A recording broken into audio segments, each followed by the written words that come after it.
or people were like running out of it. I don't even know. Police weren't there yet, but people were running, clearing the party.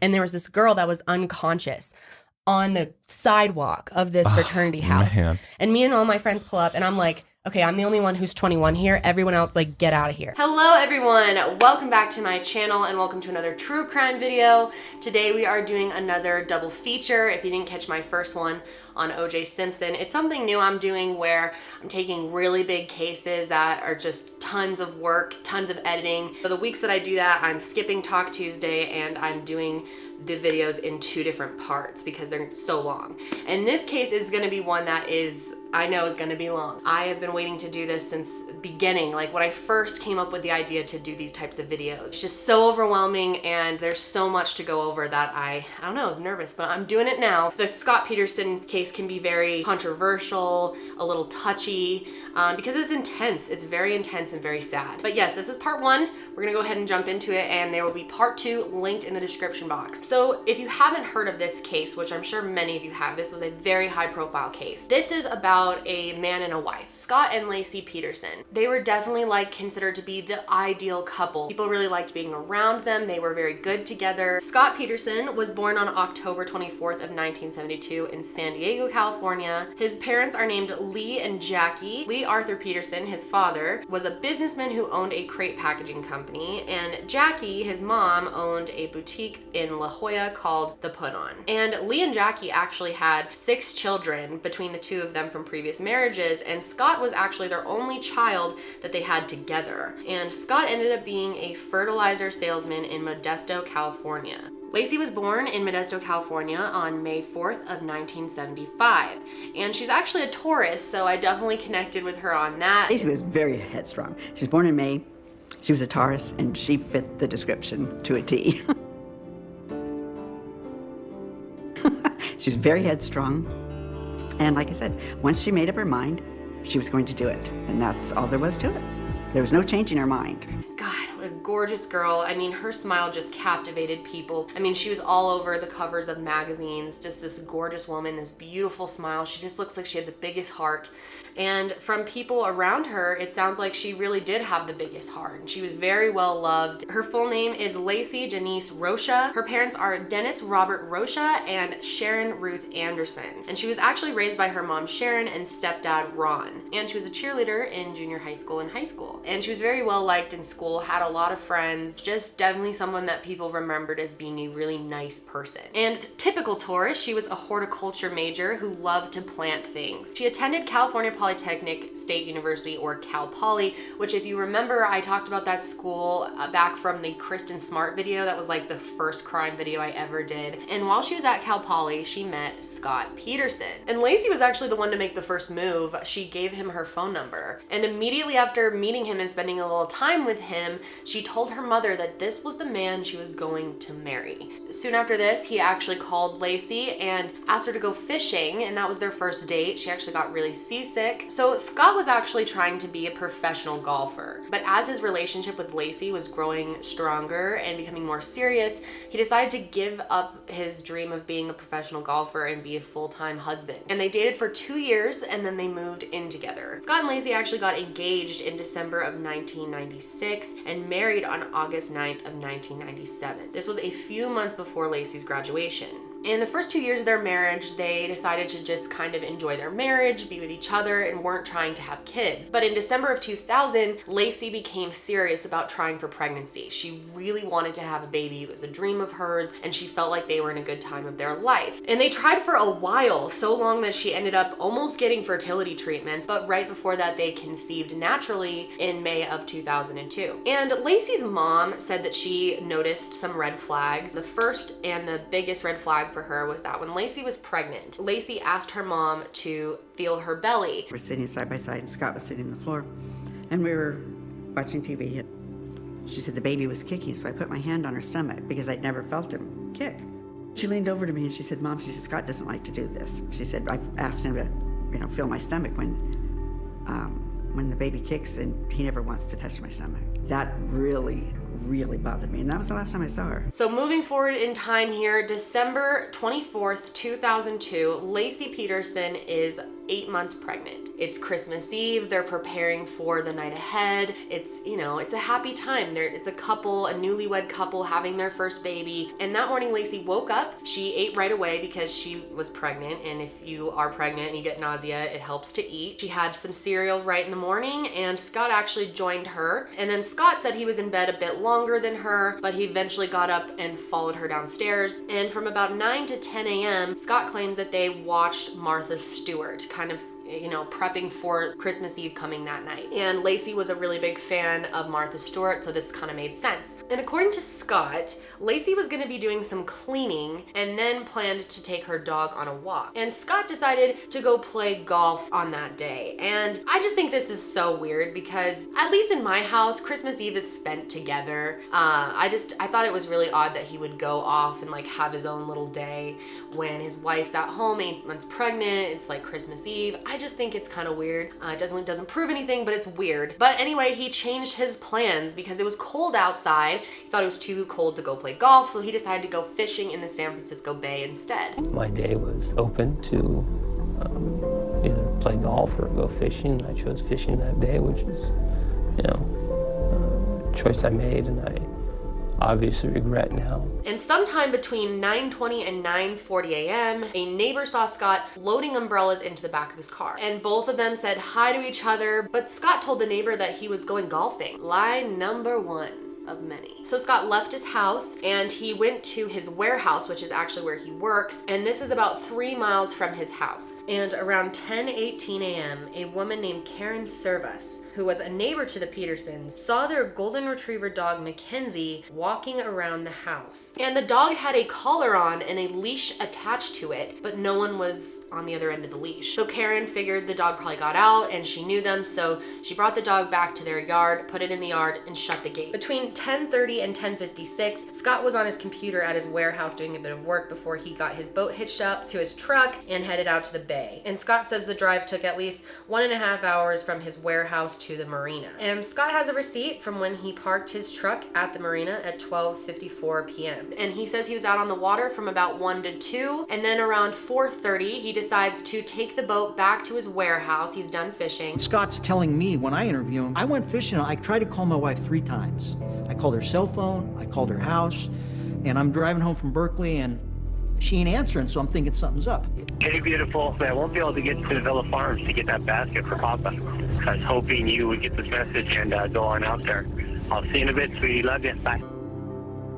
Scott says that when he got home, he looked in the backyard, saw his dog, you know, just with the leash on, figured Laci just left him out there and went to her mom's house because it's Christmas Eve. Maybe she's getting stuff set up. So then Scott decides to take a shower, which is normal, you know, showering before Christmas Eve after you've been fishing. But what's weird is like his wife's 8 months pregnant. Yeah, she could be at her mom's house, but what if she's not? Like, you'd think you'd at least call and check. And he did, but after he got out of the shower at about 5:15, he called Sharon, asked her if Laci was there. And one thing that just really struck Sharon the wrong way is he immediately said, Laci is missing. Now, you don't know that someone's missing just because you can't get a hold of them right away. Like, that is jumping to conclusions. So he told her that Laci's car was home, but she wasn't, and he had no idea where his 8-month pregnant wife is. So around 5:47, Laci's stepdad called the police.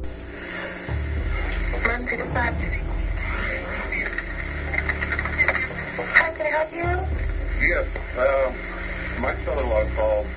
He went playing golf this morning at 9:30. My daughter's been missing since this morning. She's 8 months pregnant. She took her dog for a walk in the park. The dog came home with just a leash on. So the dog came back without your daughter? Right. Okay, what is your address, sister? Well, I'm she's got short black hair. She's about 5'1". Around 251? Yeah, dark eyes. Dark hair and eyes? Yes. So the dog came home without the leash, right? The dog came home on the leash without her. Okay, and her husband's name was? Scott. Scott Peterson. Do you know what he's wearing? No, he just called me from the house. I have no idea. He's walking, he's going over there looking for him. He's not in his house. Okay. Yeah. Okay, we'll have someone out there as soon as they're available. Okay. Laci Peterson, last seen wearing black pants and a white pull over, sure. At 6 p.m., the Modesto police arrived and they met with Scott and Sharon at the East La Loma Park. And the detectives wanted to look at his boat, but Scott said that they couldn't because the power was out in that area of the warehouse and they wouldn't be able to see it. There's no power. Do you mind opening the door? I'll put my headlights in. I want to look at the boat. So I put my headlights in and I take 4 or 5 pictures, of the boat.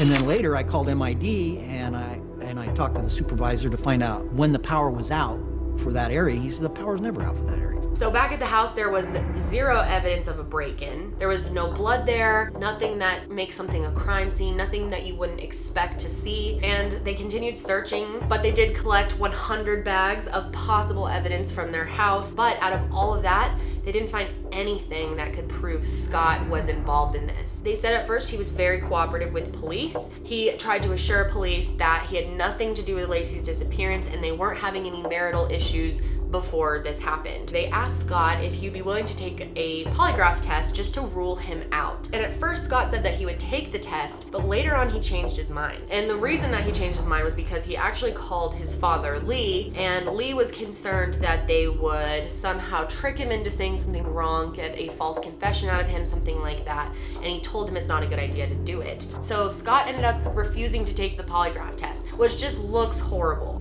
That just raises red flags for not only the police, but also society and the family. So, today, she told you what she was going to do for the day? Yeah. And what was that? Take the dog for a walk, and then she's going to the store to buy for Christmas morning breakfast tomorrow. She's going to make gingerbread cookies first.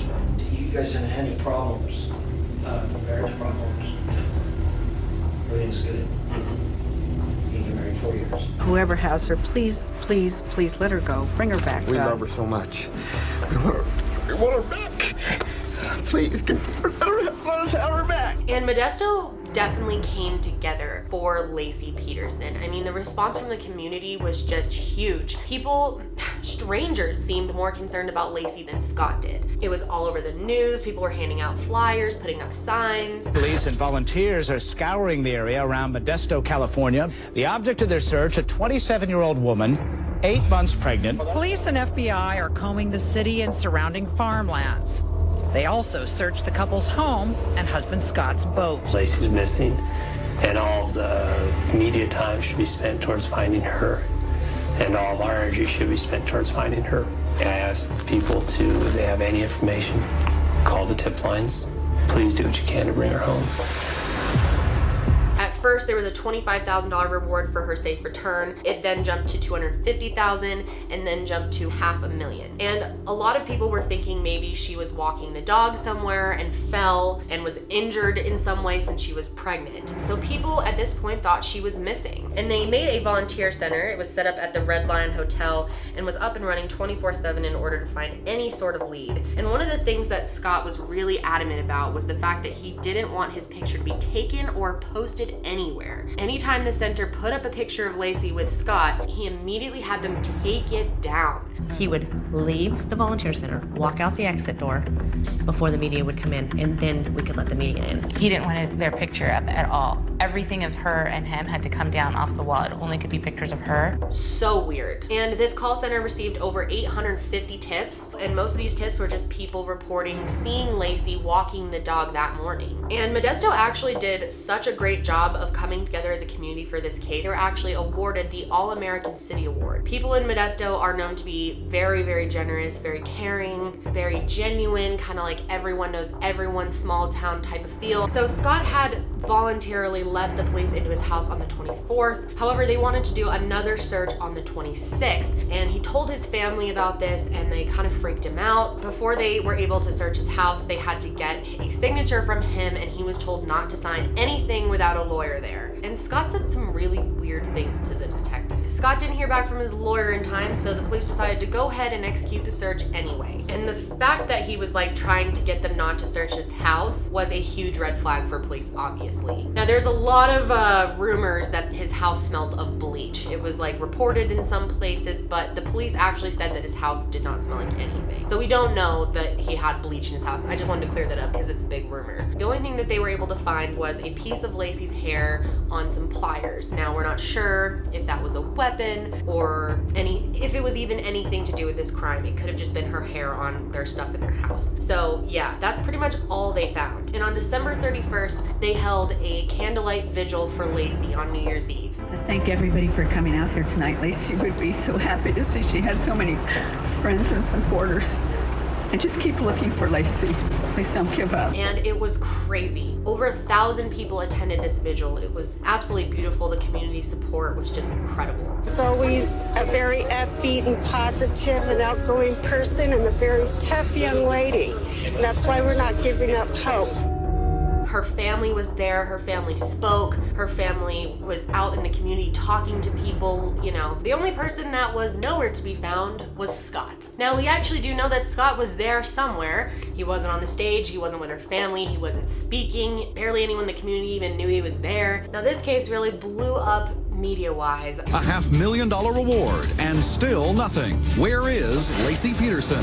Why did he leave his wife alone 8 months pregnant on Christmas Eve to go fishing by himself? Why? What could have happened to Laci Peterson? How could Laci Peterson vanish in thin air? They said at first he was very cooperative with police. Scott's just as worried as we are. He is sick at heart about what has happened to Laci. We're all looking for Laci. We all want her back. Today marks 1 week since a Central California woman, 8 months pregnant, vanished without a trace. If you knew Scott, you wouldn't have any doubt. I've never even known the two of them to have an argument or harsh words with each other. They've just always been a team. We love Scott. He loves Laci. They love each other. There's no evidence whatsoever that would point to him. They're way off base, and anyone assuming that. There were media trucks literally parked outside of their house at all times, and they would try to interview Scott, and he normally had nothing to say to them. He didn't seem concerned. Like normally people, when someone goes missing, they're trying every opportunity they can to get in front of a camera and you know, beg for help. And her family was so much more concerned about her than Scott was. They acted very much how you would expect a family to act when someone goes missing. Now, there definitely in this case was a lot of media bias against Scott. Boy, they really seem convinced that you are withholding something. And they do seem convinced of that by what you see in the media, certainly. And again, we're all in a terrible situation here. People go missing, and it's up to the family to keep the story out there and keep it alive to bring them home. Scott, why don't you answer some questions? Scott, if you could send a message to your wife now, what would you say to her? Well, we just all hope she's safe and she'll be back. What else is there to say? I mean, God, we hope that she's not going through anything terrible. Police briefing reporters tonight about their search for a missing pregnant woman talked at length about her husband. Everyone, you are seeing photos of Scott Peterson's boat. If anybody has seen this truck pulling the boat trailer. Does Scott Peterson know more than he's saying about his wife's disappearance? And no one can judge our son by his behavior because they've not been there. And because he was acting so sketchy, and I think most people at this point were starting to be like, this is so weird. I think a lot of people were holding out, just thinking they're this adorable couple. He seems like a nice guy, he looks like a nice guy, but then he was just acting so weird to people that, you know, the red flag started to go off. But then something big came out on December 30th of 2002 that changed things for a lot of people. It was announced that there was a burglary across the street, and this burglary took place on the same day that Laci went missing. The people that lived in that house left for family vacation on the 24th around 10:30 a.m. And when word got out about this, a lot of people started thinking maybe that is connected to Laci. I mean, the same day, same place, thinking that maybe the burglars also tried to get into Laci's house and she tried to stop them and they did something to her. Or a lot of people had the idea that maybe she was walking the dog, she saw the neighbor's house getting broken into and maybe said something or maybe just looked at them and they saw her looking and took care of her to like have no witnesses. On January 3rd, 2003, they actually arrested the two suspects in the burglary case. Their names were Steve Todd and Glenn Pierce. However, they quickly decided that this had nothing to do with the Laci Peterson case. Authorities started changing what they were saying that the burglary happened on the 26th, not the 24th. But people were like, that doesn't really make sense because on the 26th, there were media trucks outside of the Petersons' house all day. Why would someone choose to burglarize a house when there's literally like mass amounts of people in the street? So a lot of people think that the police kind of changed their story to keep the fingers pointed at Scott. Now, most people at this point were starting to look at Scott, definitely starting to think he was acting weird and everything, but nothing would sink his ship faster than Amber Frey. Turns out that Scott was having an affair with a woman named Amber Frey. And this poor girl had no idea that Scott was married. She was under the impression that he was just some single dude. And it was a little segment about a missing pregnant woman. And that sounded like her husband might be Scott Peterson. The same Scott Peterson I was seeing and talking to. I remember just sitting there just sobbing. And this is when they found out that 5 weeks before Laci went missing, Scott told Amber that there was something he had been keeping from her. He said that he had been previously married, but he had lost his wife, and this would be the first holiday without her. Now keep in mind, this is 5 weeks before she even went missing. So was he planning this? Was he planning to have her gone? And on December 30th, the police went to interview her, and the interview went on for over an hour. Amber agreed to cooperate with the authorities and try to get more information out of Scott.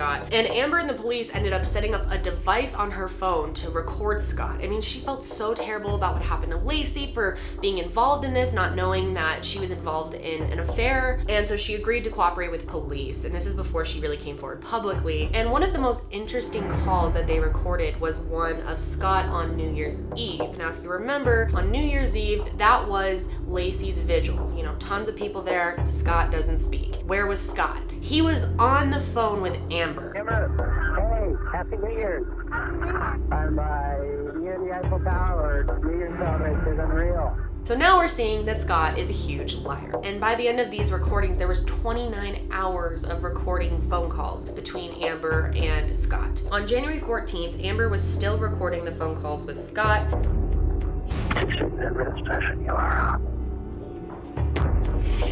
I get reminded every so often. And the tabloid, the National Enquirer, said that they got a copy of a picture of Scott and Amber together at a Christmas party. And at this point, no one knew about Amber. Like, her parents didn't even know. It was hidden. The police were trying to use it to their advantage. So it was decided that they would show this picture to Sharon and Ron. And when Laci's mom, Sharon, saw this picture, she immediately said, "Why did he have to kill her?" How long have you been seeing Scott? On January 24th, Amber called me freaking out that the media was at her place of employment. Apparently somebody had figured out who she was. On January 24th, 1 month after Laci went missing, Amber made a public statement about the affair that she was having with Scott. Okay, first of all, I met Scott Peterson November 20th, 2002. Scott told me he was not married. We did have a romantic relationship. When I discovered he was involved in the Laci Peterson disappearance case, I immediately contacted the Modesto Police Department. I am very sorry for Laci's family and the pain that this has caused them. And I pray for her safe return as well. I wanted to thank her for coming forward and doing that. I could tell she was scared to death. And after this, as you can probably imagine, Laci's family completely turned on Scott. I made a promise to her that if she has been harmed, we will seek justice for her and Connor and make sure that that person responsible for their deaths will be punished. I would like Scott to know that I trusted him and stood by him in the initial phases of my sister's disappearance. However, Scott has not been forthcoming with information regarding my sister's disappearance, and I'm only left to question what else he may be hiding. And not only her family, the media turned on him, the public turned on him, everyone was starting to point the finger at Scott Peterson. I have bad thoughts about the girlfriend and the husband. With her coming out, I think he's even more guilty. I really had a lot of compassion for him at first, but now it just kind of leaves you thinking, you know, is there more to it? The volunteer center immediately closed down, and people felt extremely betrayed. You think you'd be pissed off that this guy's sitting here trying to fool the world with all his phony stories and lies? And Scott was being, pressured to do a lot of interviews. He was definitely someone people wanted to talk to in the media. So he eventually decided to do an interview to raise awareness for his wife, and he decided to be interviewed by Diane Sawyer. That's a pretty big deal. Scott Peterson breaking his silence in the case of his missing pregnant wife. And at one point, Scott said that Laci was amazing, not is amazing. And that made people really weirded out. Did you murder your wife? No, I did not. And I had absolutely nothing to do with her disappearance. You used the word murder. And right now, everyone's looking for a body. And I know that suspicion has turned to me because of the inappropriate romantic that I had with Amber Frey. Did your wife find out about it? I told my wife in early December. A lot of arguing? That would break us apart. You really expect people to believe that an 8.5-month pregnant woman learns her husband has had an affair and is saintly and casual about it? So hopping backward a little bit, on January 5th, 5 divers conducted a search of the Berkeley Marina looking for clues to Laci's disappearance, and there were a total of 27 searches done in the Bay Area. And during the search, Scott was renting cars, thinking he was being very sneaky and hiding from the police, but they knew he was there. But he would rent different cars and like park in various locations to watch the search efforts. It's like, okay, if you wanted to watch, like if you are a concerned husband, like just go as you. Don't try to like be all stealthy and weird about it. And since Scott had been at this marina and he had a receipt from being there, people started to think that maybe this is where Laci was. And at this point, police were really looking for Laci's body, not really Laci anymore. And they started to really suspect that she was in the San Francisco Bay. So they used a sonar device to search for her body, and authorities did end up finding something, but it turned out to just be an anchor. So at this point, it had been 12 days since Laci was missing. Remember, at this point, the affair hadn't come out yet. We're kind of in a weird timeline here. And at 12 days in, there's no sign of her, there's no body, there's no evidence, there's no good leads. And this is really interesting, but while they were looking for Laci, it came out that authorities were actually looking at Scott as a possible suspect in the Kristen Smart investigation from Cal Poly. Obviously, that happened at San Luis Obispo, and that is when Scott was going to school there. They started comparing their schedules and everything, but they never found anything to link Scott to Kristen. Anyway, I don't even want to get into that case, it pisses me off. I'm pretty sure we know exactly who killed Kristen Smart, and there's just all these dumb things happening that are preventing them from getting justice. But that's a whole nother story. There'll be a link below for that video. But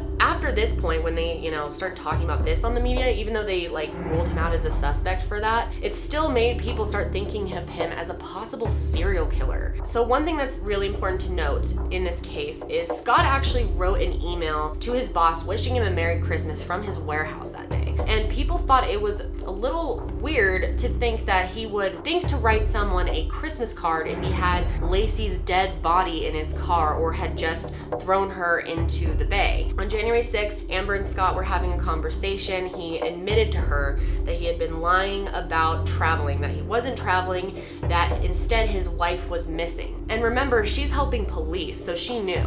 Yes. Obviously without me saying much, but we were... I said that I lost my wife. Yes, you did. I did, and yes. How did you lose her then, before she was lost?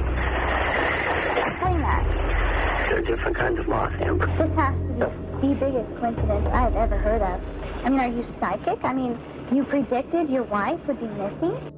On August 10th, when Amber Frey... Scott ended up hiring Kirk McAllister as his attorney, and they actually hired their own private investigator to try to see what happened to Laci. And this is when they spoke to a lot of witnesses who actually saw Laci walking the dog that day. There's a lot to be said about the timeline of this, and no one for sure knows what happened other than the people that were there, and Laci can't tell us. So one neighbor said that they saw her sometime between 9:50 and 10 a.m. when they were out driving to deliver Christmas presents. Another witness said that he also saw a pregnant woman on La Loma Ave. Another witness said that she saw a woman who matched Laci's description when she was out for a smoke break at work, and she says that she actually saw 2 men following Laci. She claims that the dog was barking at the men and that she heard the man say, "Shut that fucking dog up." So when police started kind of mapping out where these witnesses said to have seen her, it basically puts Laci in a 45-minute loop. And this is actually the usual time that Laci would walk her dog, so it seemed to check out. That is it for part 1.